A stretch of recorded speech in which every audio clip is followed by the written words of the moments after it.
La fabrique des couleurs, le gesso.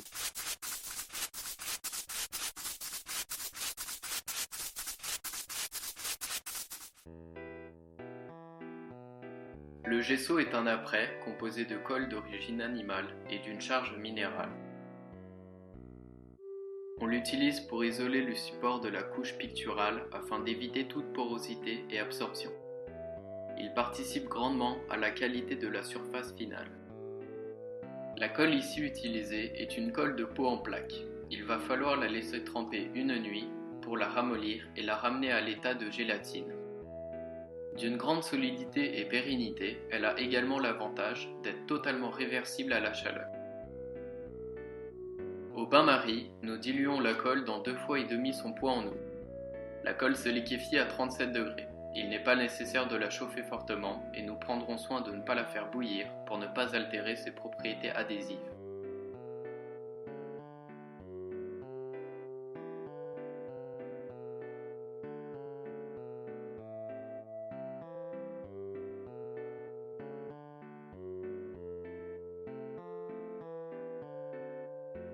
Une fois fondu, nous lui adjoignons son poids en charge minérale. Suivant le résultat attendu, nous pourrons augmenter le poids de cette charge. Nous utilisons ici une poudre de marbre.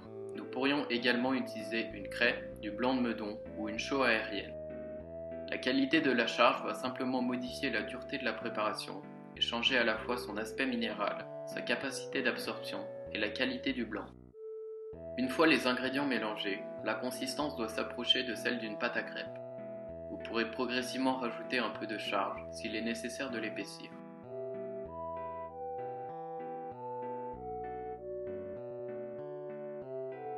Un passage au tamis nous permettra de supprimer les impuretés, comme les grumeaux. Le gesso à la colle de peau s'utilise à chaud. Le récipient est laissé dans le bain-marie toute la durée de son utilisation. Si le mélange devient trop pâteux, nous pourrons le réchauffer.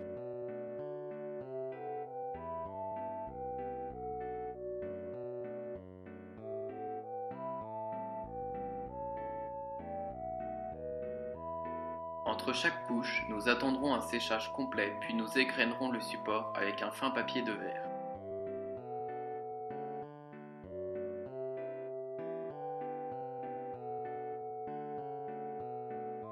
Deux ou trois couches pourront être nécessaires en fonction de la porosité du support.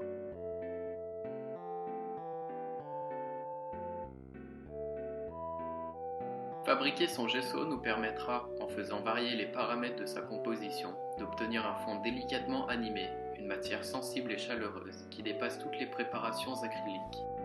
Même si la recette proposée ici peut servir de base, il est vraiment intéressant d'essayer différentes charges et différents dosages pour obtenir un apprêt qui soit le vôtre et qui corresponde à vos attentes. Applicable sur tous les supports, il conserve une fois sec une certaine souplesse qui le rend compatible avec des supports tels que le papier ou la toile.